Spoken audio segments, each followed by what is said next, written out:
أعوذ بالله من الشيطان الرجيم. بسم الله الرحمن الرحيم. إن الحمد لله نحمده ونستعينه ونستغفره ونعوذ بالله من شرور أنفسنا ومن سيئات أعمالنا.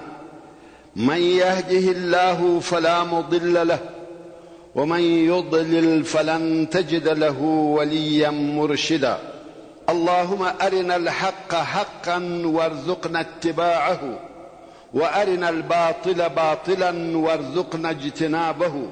أما بعد، السلام عليكم ورحمة الله وبركاته.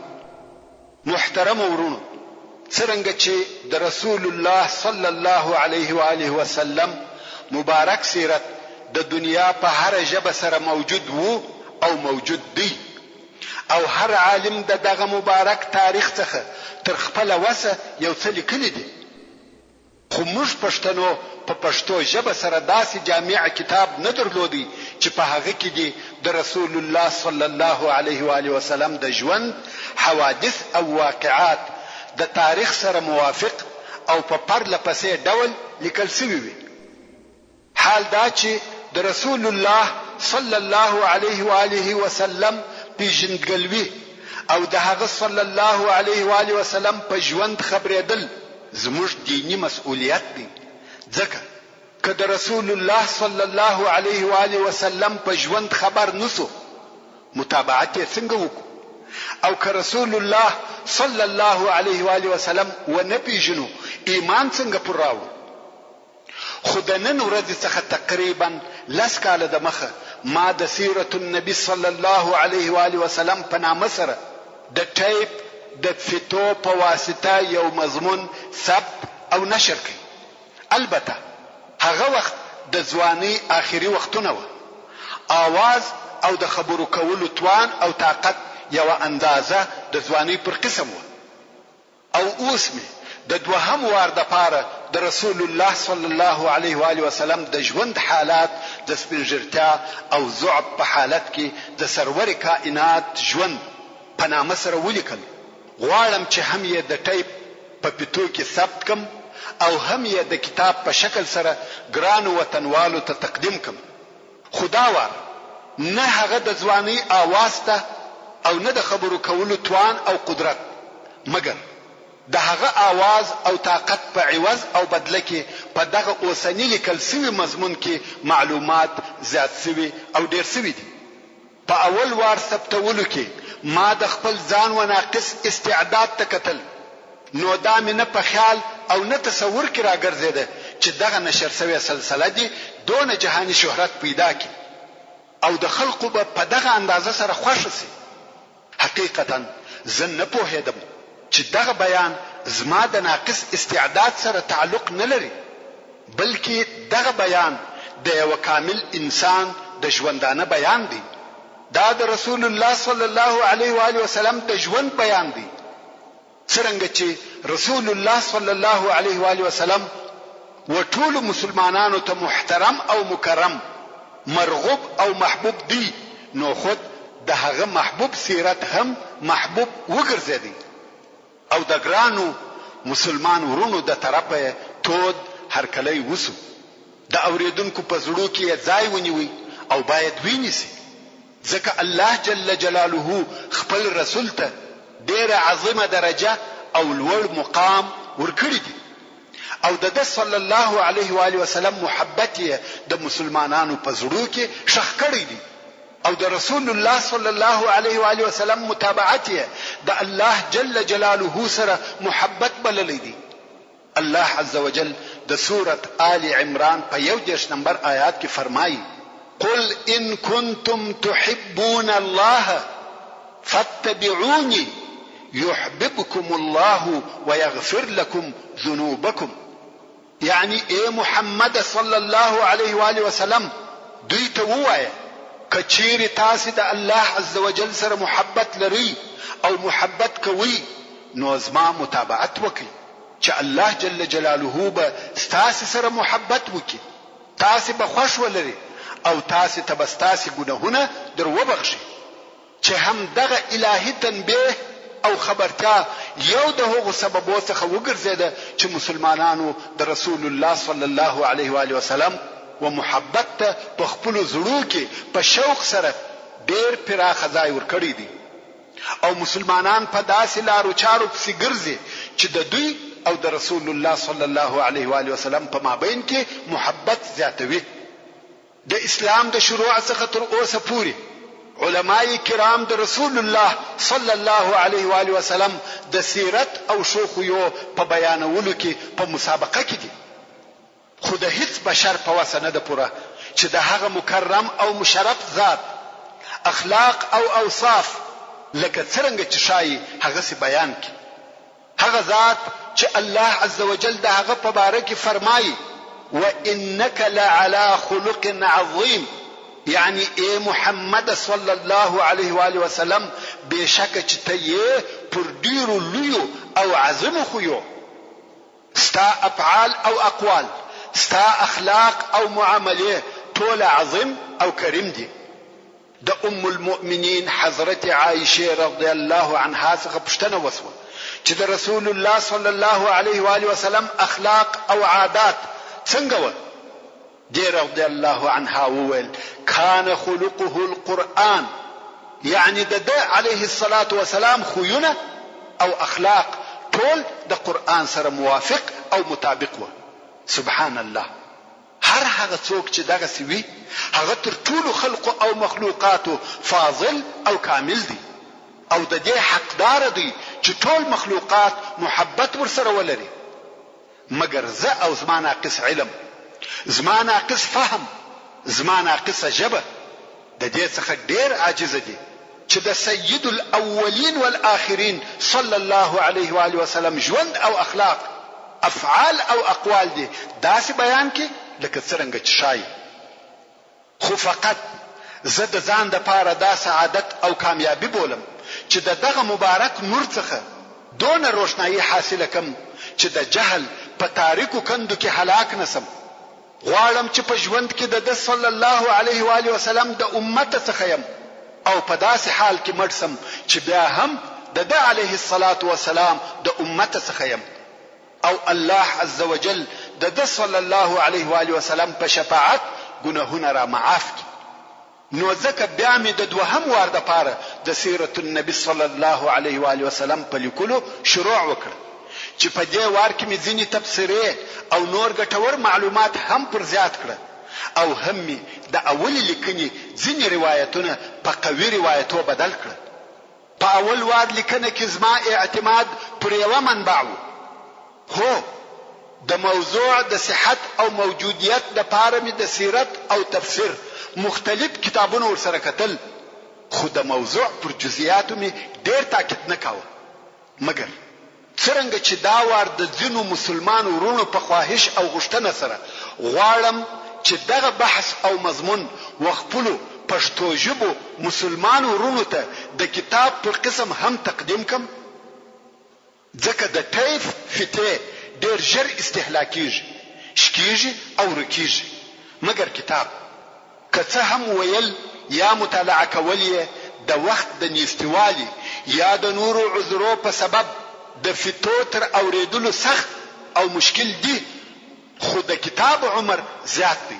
نو په دغه امید غواړم چې دغه لیکنې په سبب دغه علمي خرمن د وژو ټولونکو څخه سم او دا هم د یادونې وړ ده چې د سیرت النبی صلی الله علیه و آله وسلم په دا وار لیکنه کې مې تر هغه اول وار چې د فتو په واسطه نشر شوی وو ډیر زیاتوب کړی دی چې د مختلفو کتابو څخه مې ډیر علمي مضامین را نقل کړي دي او په د مخنی نشر شوی سیرت کې چې کم مضامین په اختصار سره لیکل شوی و دا وار په صحیح شکل او تفصیل سره لیکل شوی دي او په کوم ځایو کې چې سهو پېښه شوی و هغه هم د بشري توان او قدرت پر اندازه اصلاح شوی ده. ورونو د سهو معنا دا نه ده چې هغه معلومات بالکل غلط و یا هغه هم یو روایت وو د اعتماد وړ او لائق دی، مګر څرنګه چې دا وار د دې بحث څخه د کتاب جوړولو اراده لرم نو میزان ډیر ستړی کی د جملو ترکیب می تر خپل وسه اصلاح کوي، د واقعاتو تاریخ می تر یوې اندازې روښانه کوي، ضعیف روایتونه می په قوي روایتو بدل کړ، د مکرمو آیاتو ترجمه بیان شوه. هیله ده چې د ویونکو او اوریدونکو د خوشي سبب وګرځي. وما توفيقي الا بالله وهو السميع العليم. بسم الله الرحمن الرحيم. الحمد لله موفق المؤمنين وناصر الموحدين ومرسل خير خلقه الى العالمين. اصطفاه من خلقه ورزقه خير خصال واتم الصفات من الحكمة والشجاعة والمروءة وجامع الصفات القيادة في امور الدين والدنيا. والصلاة والسلام على سيدنا محمد بن عبد الله خاتم الانبياء والمرسلين وقائد الغر الميامين النبي الكريم الهادي الامين الصادق المربي القائد، فافضل الصلاة والسلام عليه وعلى آله وأصحابه وأزواجه وذريته ومن سار على نهجه إلى يوم الدين. اما بعد. ورون دغه سلسله چې د سرور کائنات ژوند په نامه سره یادېږي د محمد صلی الله علیه و آله وسلم د سیرت، یعنی ژوند او اخلاقو، اقوال او اعمال په باره کې بیان کوي. دا سلسله د سید البشر خاتم الرسل صلی الله علیه و آله وسلم د عظیم او مبارک ژوند تاریخ بیانوي. د دې بیان څخه یوازې دا نه دی مقصد چې مسلمانان د خپل پیغمبر محمد مصطفی صلی الله علیه و آله وسلم په مبارک حیات خبر سي، بلکې په دې خبرتیا کې نور ډېری مهمه فائدې هم شته چې په ښکارا سره وچاته نه معلومیږي. محترم ورون، د رسول الله صلی الله علیه و آله وسلم د سیرت د بیانولو، لیکلو، اوریدلو او زده کولو څخه یوازې دا غرض او مقصد نه دی چې د تاریخ په قصو خبر سو، یا دا چې عجیب او غریب قصې یا نادره معلومات بیان سي. نو ځکه موږ مسلمانانو ته دا نشایي چې د سیرت اوریدل او زده کول د تاریخ پر قسم واورو یا ځان په خبر کو، او سیرت ته هم په داسې سترګه وکتل سي لکه د یو خلیفہ ژوند یا د یو پاچا تاریخ یا د تیر سوي زمانه معلومات، بلکې د سیرت د بیانولو، لیکلو، اوریدلو او زده کولو څخه مقصد او غرض دا دی چې یو مسلمان د اسلام د حقیقت تصور وکړي. هغه اسلام چې د رسول الله صلی الله علیه و آله وسلم د ژوند څخه مبادئ او احکام، قواعد او اساس راوتلي او استنباط شوي دي. زبدلته د رسول الله صلی الله علیه و آله وسلم د سیرت د پوهېدلو او زده کولو یو څه فائدې په اختصار سره درته بیان کوم. اول، د رسول الله صلی الله علیه و آله وسلم نبوي شخصیت پیژندل. که څوک د رسول الله صلی الله علیه و آله وسلم د ژوند په هغه کیفیتو او حالاتو خبر سي چې پر رسول الله صلی الله علیه و آله وسلم تیرېده، دا به یقین سي چې رسول الله صلی الله علیه و آله وسلم یوازې عبقری نابغه نو چې د علیه الصلاة والسلام نبوغ دی په خپل قوم کې لوړ او دغه مقام ته ورساوه، بلکې تر نبوغ او عبقریت د مخه د الله جل جلاله رسول دی چې الله عز وجل یې په وحی سره تائید او تاکید کاوه او الهی توفیق ور سره ملګری وو. نو موږ محمد صلی الله علیه و آله وسلم د رسول الله په صفت پیژنو. دوهم، د سیرت د پوهېدلو دوهمه فائدہ دا ده چې انسان په خپل حضور کې د کامیاب ژوند د ټولو امورو د پاره، بلکې د شرافت د ژوند د پاره یو اعلی مثال وویني چې د هغه صلی الله علیه و آله وسلم ژوند د خپل ځان د پاره قانون او تګلاره وګرځوي، په هغه پوری لاس ونیسي او په هغه پسې اقتدا وکړي. په دې کې هیڅ شک نشته که یو انسان هر څونه په یو مثل اعلی پسې وګرځي، په یو داسې راهنما او لارښوونکي پسې وګرځي چې د ژوند په ټولو چارو کې دی کامل او مثل اعلی وي، بلا شک دغه پروالی او کمال د رسول الله صلی الله علیه و آله وسلم په ژوند کې پیدا کولای شي ځکه الله جل جلاله د ټول بشریت د پاره قدوه او لارښوونکی بللی دی. الله عز وجل فرمایي لقد كان لكم في رسول الله اسوه حسنه. دریم د رسول الله صلی الله علیه و آله وسلم د سیرت د خبرېدلو او زده کولو په واسطه انسان د کتاب الله په مفاهیمو او مقاصدو پوهېدلی شي ځکه د قرآن مجید د ډیرو آیاتو ترجمه په هغه واقعاتو او حادثاتو سره معلومیږي کم چې دغه آیاتونه د هغه واقعو او حادثو په وخت او باره کې نازل شوي دي. نو ترڅو چې وچاته د هغه واقعاتو حالات معلوم نه وي د قرآن مجید په معنا او مقصد نشي پوهېدلی ځکه د قرآن کریم ډېر آیاتونه د یوې خاصې واقعې یا خاص بیان دپاره چې په هغه وخت پورې تعلق لري نازل شوي دي.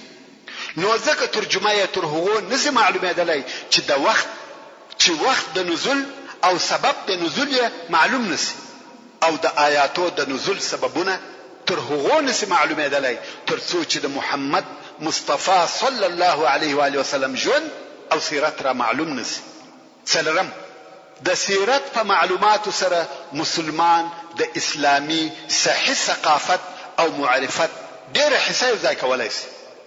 په دې کې هیڅ شک نشته چې د اسلام د مبادیو د پوهېدلو دپاره که دین دی که عقیده که احکام دی که اخلاق د رسول الله صلی الله علیه و آله وسلم ژوند یو روښانه مجسد تصویر دی. پنځم د رسول الله صلی الله علیه و آله وسلم په سیرت پوهېدل د یو اسلامي معلم او واعظ دپاره د تعلیم او تربیه په باره کې یو ژوندی نمونه او لارښوونه ده ځکه رسول الله صلی الله علیه و آله وسلم یو فاضل معلم صادق ناصح او مهربان مربی و. د دعوت په مختلفو مرحلو کې د تعلیم او تربیه ور او مناسبه طریقې استعمالولې. پر دې ټولو سربیره د رسول الله صلی الله علیه و آله وسلم په ژوند کې د انسانیت ټول اړخونه که اجتماعي دي که فردي داخل او شامل دي. یو انسان په هر حالت کې که یو مستقل فرد وي یا د ټولنې یو فعال عضو وي د پوره کامیابی دپاره د رسول الله صلی الله علیه و آله وسلم و متابعت ته اړ او محتاج دي ځکه د رسول الله صلی الله علیه و آله وسلم ژوند موږ ته د یو مستقیم یا پر لار برابر ځوان د سلوک او اخلاقو بې مثاله نمونې راښیي چې د خپل قوم او ملګرو سره څونه امین او څونه صادق و. د رسول الله صلی الله علیه و آله وسلم ژوند د یو واعظ په صفت یو بې مثاله نمونه دی چې خلق یې د الله جل جلاله ولارې ته په حکمت او موعظه حسنه سره وربلل او خپل ټول طاقت یې د رسالت د رسولو په لار کې مصرفاوه. د رسول الله صلی الله علیه و آله وسلم ژوند د یو دولت د رئیس او حاکم دپاره ښه لارښوونکی دی چې په څونه هوښیاري او حکمت سره کارونه مخته بیول. د رسول الله صلی الله علیه و آله وسلم ژوند د یو مثالي او حق پرسته میړه دپاره لارښوونکی دی چې د خپلې ښځې سره باید څنګه ژوند او گزاره وکړي. د رسول الله صلی الله علیه و آله وسلم ژوند د یو پلار دپاره په عاطفه او مهرباني کې لارښوونکی دی. رسول الله صلی الله علیه و آله وسلم د زوجاتو او اولادو په حقوقو او واجباتو کې دقیق عدل کاوه. د هر چا حق د هغه د حال سره سم او پوره ورکاوه. د رسول الله صلی الله علیه و آله وسلم ژوند د یو حربي قومندان او صادق امیر دپاره لارښوونکی دی. د رسول الله صلی الله علیه و آله وسلم ژوند د یو جامع مسلمان دپاره هغه چې په خپل ژوند کې صحیح تقسیم اوقات او په معاملو کې عدل ولري لارښوونکی دی چې څونه د خپل رب عبادت وکي او په عین وخت کې د خپل کورنۍ او ملګرو سره لطف او د ښه طبیعت خاوند وي. داسې نور ډېر مثالونه شته. که غواړې چې بختور او کامیاب ژوند ولرې نو خامخا د رسول الله صلی الله علیه و آله وسلم په ژوند ځان خبر کړه ځکه د رسول الله صلی الله علیه و آله وسلم په ژوند خبرېدل بل څه نه دي بل دغه انساني اخلاق ښکار کول چې دغه ټوله په هغه بې مثله نمونه او کامل بشر کې سره یو ځای شوي و او موږ یې خامخا و متابعت ته ضرورت لرو که غواړې چې کامیابه او بختور ژوند ولرې د رسول الله صلی الله علیه و آله وسلم متابعت کوه اوس نو کېدلای شي چې دغه پاک تاریخ د محمد مصطفی صلی الله علیه و آله وسلم د پیدایښت څخه را شروع مګر ما دا بهتره ولیده چې تر دغه پاک میلاد د مخه څخه را شروع شي د پاره د دې چې دا را معلومه شي چې دغه لارښوونکي نور تر راتګ د مخه د عربو ژوند او تاریخ څنګه او څه ډول و او بیا د وحی پر راتګ سره څنګه سو هغه تغییر چې د رسول الله صلی الله علیه و آله وسلم د رسالت په واسطه یوازې په جزیره العرب کې نه بلکې په ټول عالم کې راغلی دی لوی او مهم تغییر دی خو انسان ته دا فرق تر هغو نسی معلومېدلی تر څو دغه پاک سیرت معلومات ورته ونسی او شروع هم ډیره سخته ده نه پوهېږم چې د کم ځای څخه را شروع کم ځکه د مخه تر اسلام د عربو تاریخ ډیر اوږد او لوی تاریخ دی خو ما بهتره ولیده چې د هغه ځای څخه شروع په وکم کم چې الله عز وجل خپل معزز پیغمبر ابراهیم علیه السلام امر کړی چې خپل ښځه هاجر رضی الله عنها او د دې هغه کوچنی د تزوی اسماعیل علیه السلام بوزه او په مکه مکرمه کې پرېږده چې دغه مکه بیل اوبو او بیل زراعت یو خالی دبرینه شله ده او هغه وخت کعبه شریفه هم نه و جوړه شوې ځکه کعبه شریفه بیا په وروسته کې ابراهیم علیه السلام جوړ کړ نو دغه شله چې نوم یې مکه یا بکه دی یو خالی شله و چې نه هلته انسانان و او نه د انسانانو د ژوند کولو شرایط موجود و هلته نه اوبه نه زراعت نه کلی و نه کور فقط غرونه او ډبرې دي نو د الله جل جلاله په امر ابراهیم علیه السلام د خپل ښځې او کوچني زوی سره د فلسطین څخه و مکه مکرمه ته راغلی او هلته د بیت الله الحرام د مځکې سره خپل زوجه هاجر او خپل کوچنی زوی اسماعیل علیه السلام پر وچ دشت پریښول او دی رهیسو هاجر رضی الله عنها په تعجب کې شوه چې موږ څنګه دلته پرېږدې دلته خو نه اوبه شته نه خوراک نه انسانان شته نه زراعت نه کلی شته نه کور او زما سره دغه کوچنی د دې هلک را سره ده نو یې پسې ورغږ کړه موږ څنګه دلته پرېږدې ابراهیم علیه السلام هیڅ غږ ونه کړ دې بیا پوښتنه ځینې وکړه او د علیه السلام غږ نه کاوه خو په آخر کې دې پوښتنه ځینې وکړه آیا الله جل جلاله امر کړی یې چې موږ دلته پرېږده ابراهیم علیه السلام ویل هو دلته نو هاجر علیه السلام د هغه واقعي مسلمان پر قسم چې اعتماد او توکل یې یوازې پر الله جل جلاله وي په پوره یقین سره وویل الله منزع کوي څرنګه چې دا د الله جل جلاله امر دی او الله عز وجل پر خپل بندگانو رؤوف او رحیم دی نو بلا شکایت او تشویش کښینسته او ابراهیم علیه السلام رهیسو تاسو ته خو هغه مشهوره قصه در معلومه ده کوم وخت چې د هاجر علیه السلام سره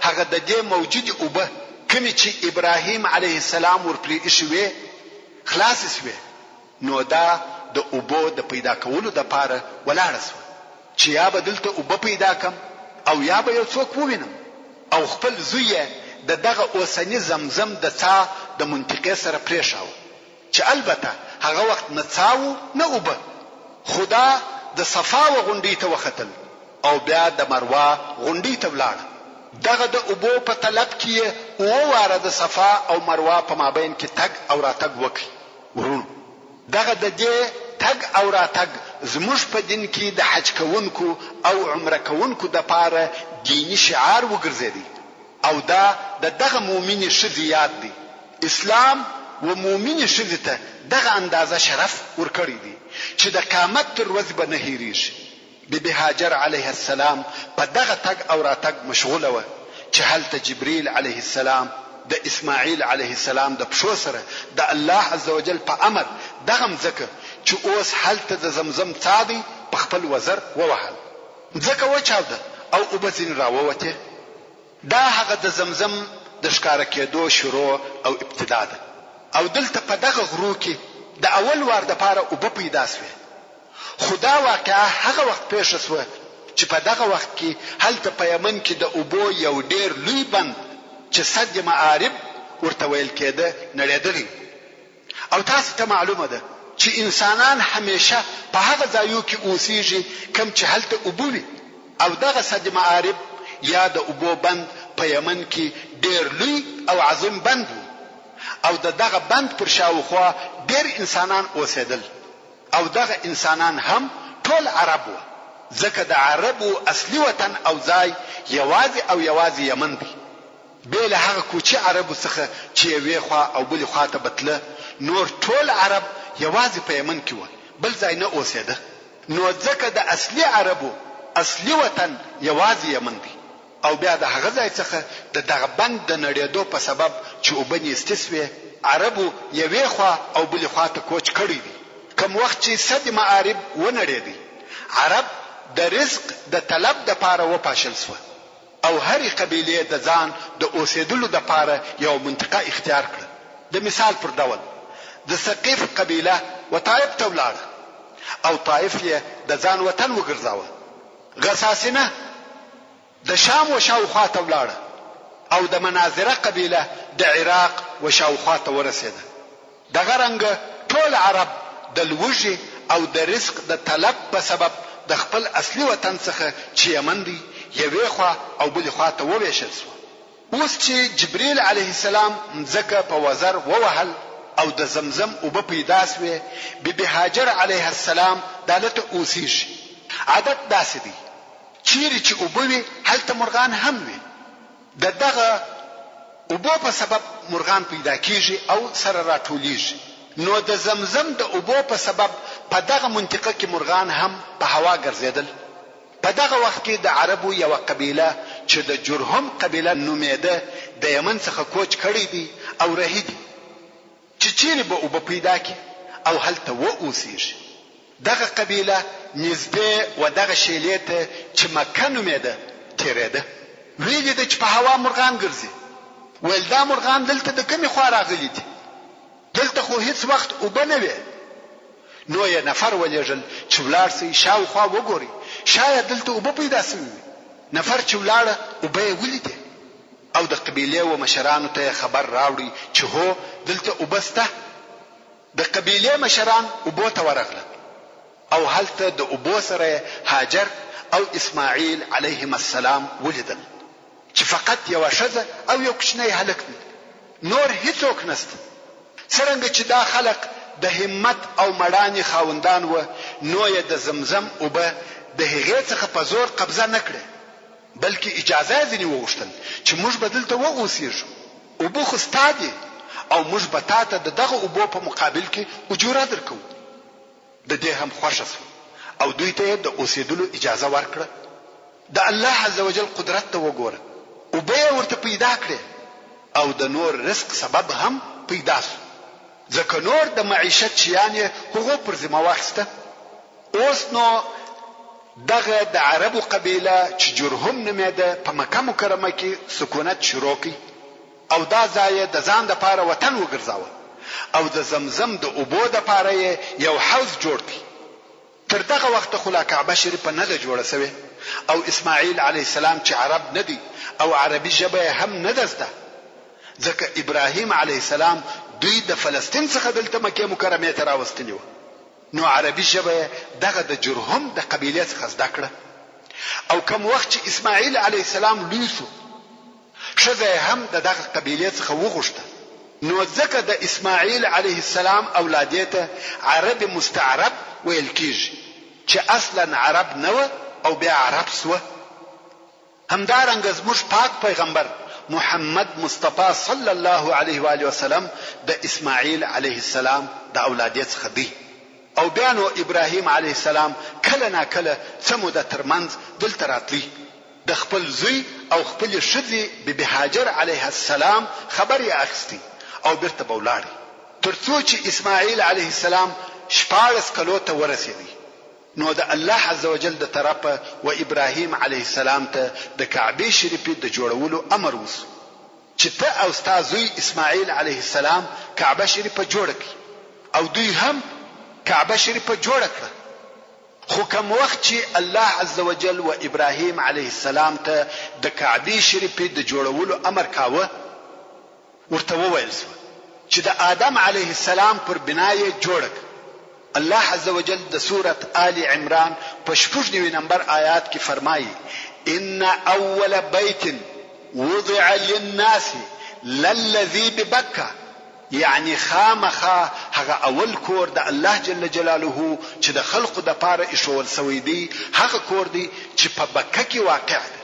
ورون اصلا کعبه شریفه د آدم یا شیس ابن آدم علیه السلام په زمانه کې جوړه شوې او بیا د نوح علیه السلام په توپان کې ونړېده. څرنګه چې کعبه شریفه د الله جل جلاله اولنۍ کور دی، نو خود د خلقو د عبادت لپاره د الله عزوجل اول کور بلل کیږي. او کوم وخت چې ابراهیم علیه السلام د کعبه شریف اساس یا تعداو کندي، واقعا یې پمځکه کې هغه د آدم علیه السلام اساس پیدا کړ او پر هغه اساس یې جوړ کړ. دا د کعبه شریف د جوړولو ابتدا او شروع شو. خو د جوړولو په وخت کې چې ابراهیم علیه السلام دغه یو دیوال و اخر ته ورساوه او اوس دغه بل دیوال جوړوي، دلته خو کونج پیدا کیږي چې دغه کونج څخه د بنا او جوړولو اصل او اساس نقشه او رجه اخیستل کیږي او نور بنا دغه کونج څخه سم او صحیح جوړېدلای شي. نو ابراهیم علیه السلام غوښته چې په دغه کونج کې یو لو قوي او مناسبه ډبره کښیږدي. نو یې اسماعیل علیه السلام ولېږي چې ولاړ څه شاوخوا وګوره چې دغه کونج د پاره یو مناسبه ډبره پیدا کړي. اسماعیل علیه السلام لاړ او وګرځېدی، څو دغه ځای د پاره یې وړ او مناسبه ډبره نکړه پیدا. بیرته راغلی، ویلی د چې د پلار سره یو ډیره مناسبه او هغه قسم ډبره چې دوی غوښته پرته ده. اسماعیل علیه السلام ویل دا ډبره دې د کومه کړه؟ ابراهیم علیه السلام ویل دا د الله عزوجل د طرفه راغله. ورونو دغه ډبره هغه اجر اسود دی چې د جنت څخه راغلی دی او د جنت ډبره ده چې د کعبه شریف په بنا کې کار شوی ده. کعبه شریفه د دغه ډبرې څخه په صحیح بنا سره جوړه شو او ابراهیم علیه السلام چې به یو څه دیوال جوړ کړي نو به شاته ولاړ او د یو څه لري فاصله څخه به ورته کتل چې آیا دیوال سم دی کوښ خو نه دی او دلته به شو وخت ولاړ وو، فکر به واه. نو ځکه دغه ځای ته مقام ابراهیم ویل کیږي. الله عزوجل د سورة البقره په 125 نمبر آیات کې فرمایي واتخذوا من مقام ابراهیم مصلى، یعنی ای مؤمنانو د ابراهیم علیه السلام د درېدلو ځای د لمانځه طواف او دعا ځای وګرځوي چې دا ځای د کعبه شریف د صحیح جوړولو د پاره د ابراهیم علیه السلام د فکر ځای دی. نو ځکه دغه مقام د کعبه شریف څخه یو څه لري واقع دی، ځکه د لري څخه د دیوال برابرۍ او کوږوالی معلومیږي.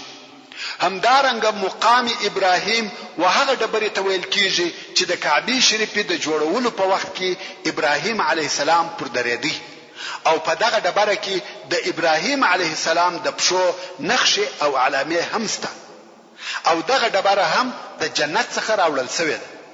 اوس چې کعبه شریفه جوړه شوه د ډبرو یو خونه ده، نو خلق د عبادت لپاره ولی او څنګه ورته راسي؟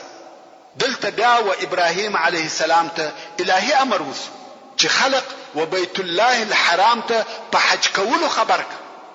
الله عزوجل د سورة الحج په 19 نمبر آیات کې فرمایي واذن فی الناس یاتوک رجالا، یعنی په خلقو کې د حج د ادا کولو د پاره ژغ وکړه چې تا ته به د هر ځای څخه حاجان راسي. ابراهیم علیه السلام وویل الهي زه څنګه کولای شم چې ټول خلق خبر کم؟ زما आवाज به ټول خلقو ته څنګه ورسیږي؟ د الله عزوجل د طرفه ورته وویل سو یا ابراهیم پر تا ناره ده او پر ما یو خلق ته رسول دي ته فقط غږ وکړه، دا چې و خلقو ته څنګه رسیږي دا زما کار دی، ته فقط په आवाज کولو سره مامور یې. نو ابراهیم علیه السلام د عرفات وغره ته ولاړی او لوړ وغره ته وختی.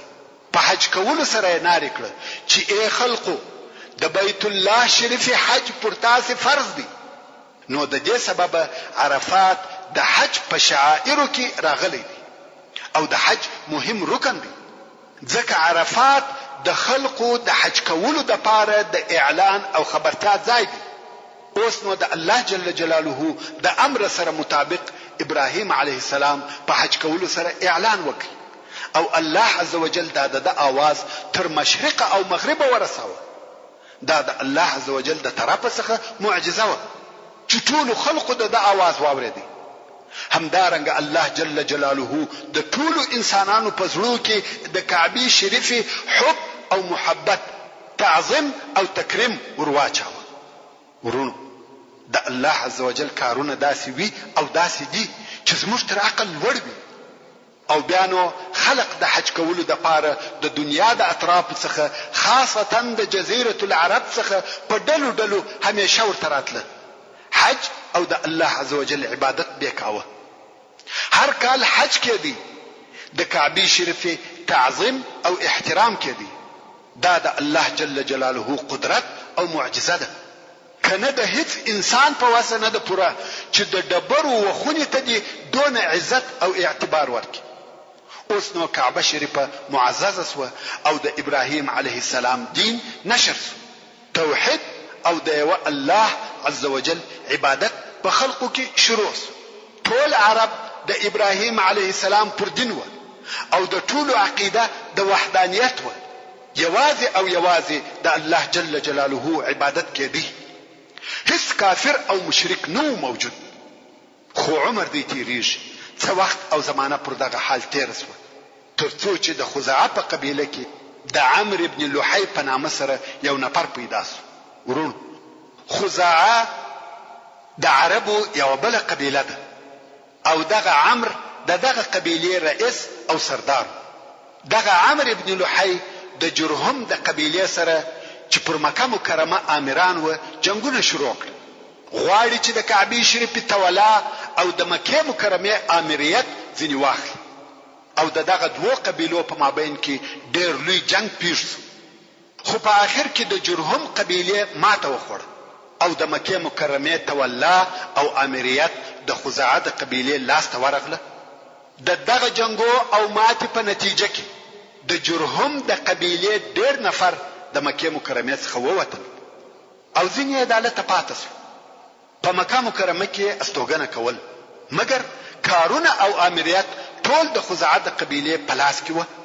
خو کوم وخت چې د جنگ په جریان کې د جرهم قبیله په خپل ماته پوسوه، نو یې غوښته چې د خزاعه قبیله ته په مکه مکرمه کې مشکلات او تکالیف جوړ کړي او د دوی ژوند ورسخت کړي او دا تکلیف د اوبو په سبب ورته پیدا کړي. ورونو هو د مکه مکرمه د شار عزت او عظمت، لوی او حرمت په کعبه شریفه سره دی، خو د خلقو ژوند یې د زمزم په اوبو سره و. که اوبه مې وي بیا هلته ژوند تریخ وي. نو د جرهم قبیله دغه مقصد د پاره د جنگ په وخت کې د زمزم څا پټ کړي او هغه په کعبه شریفه کې پرته خزانه سره د هغه دوه دانو اوسیو چې د سرو زر څخه جوړ شوی وي او په کعبه شریفه کې پرته وي ټول و دغه وڅاته ورواچول او د ځای هیڅ نقشه او علامه نه پرېښول. کوم وخت چې د خزاعه قبیله د مکه مکرمه تصرف او امریت په لاس کې واخیستی، د زمزم د اوبوی هیڅ اثر نه کوي پیدا، نو مجبور اسوه او به د مکه مکرمه د باندې څخه راوړل. د خزاعه قبیله د مکه مکرمه امریت لاس ته راوړي، خو زمزم نو سور پات ځکه هغه پټ او شخ کړسو.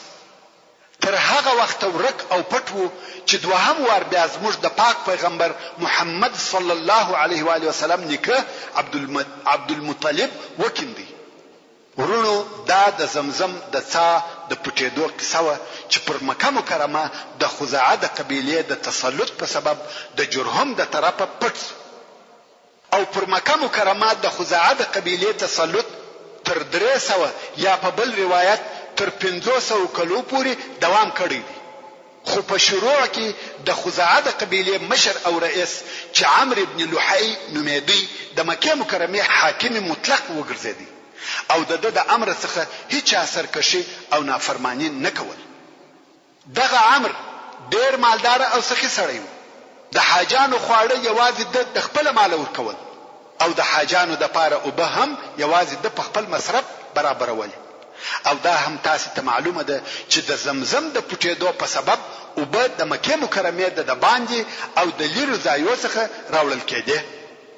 خدا کارونه د پر خپل غاړه اخیستی و او دغه عمرو ابن لحی دون معتبر وو چې هر امر د خزاعه پر قبیله او د مکه مکرمه پر اوسیدونکو او د مکه مکرمه حاجانو داسې قبلاوه لکه دینی او شرعي اوامر. هیڅ عدد د امر نافرمانی نه کول.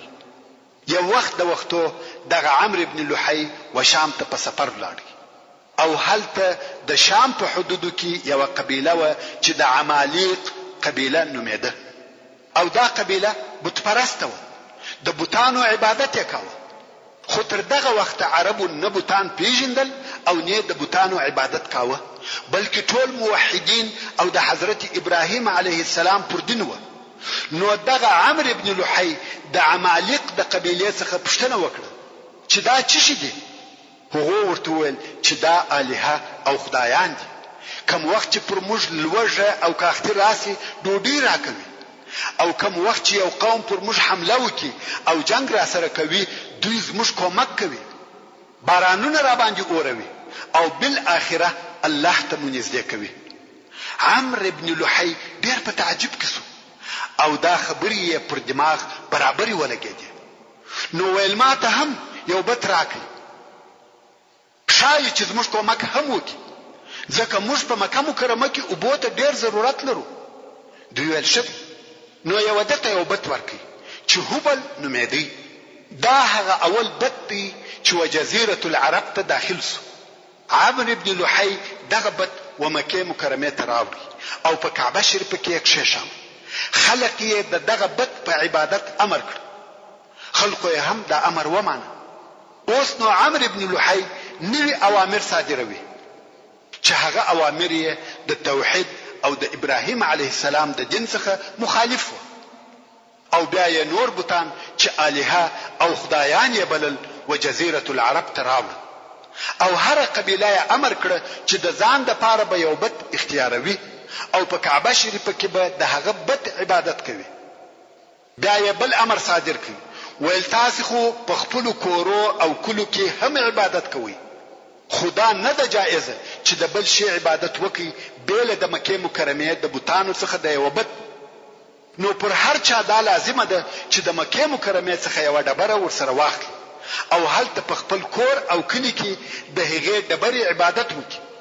عربو هم دا امر ومانه او هر یو د مکه مکرمه څخه یو ډبره ورسره واخیسته او هلته په خپل کور کې به و هغې ډبرې ته عبادت کاوه، حتی د هغې ډبرې عبادت به کاوه چې دا نو په عربو کې د توحید پر ځای د بوتانو د عبادت شروع او ابتدا و.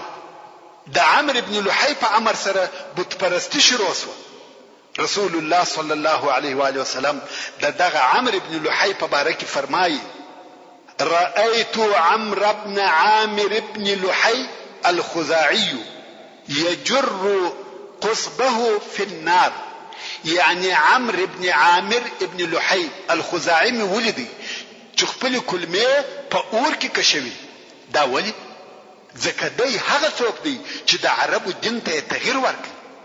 محترم ورونو، زموږ د بحث پاتې حسابه ان شاء الله تعالی پراتونکي کې واوري.